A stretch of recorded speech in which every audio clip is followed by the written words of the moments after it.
Saging. Bakit ganyan kalalaki? Yung, Ibang klase yata itong saging.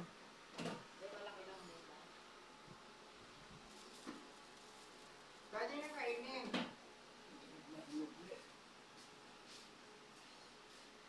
Pwede naman din na pa. Ang labo yan dito. Tingnan mo dito.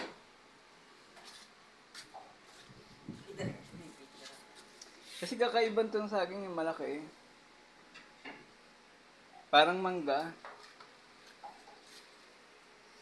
Ang binigyan mo Hindi ng siya yelo saba. ko. Eh! Eto lagyan mo ng yelo. Di ba? Ito, oh. Meron kang yelo dyan. Baka galing sa Bicol.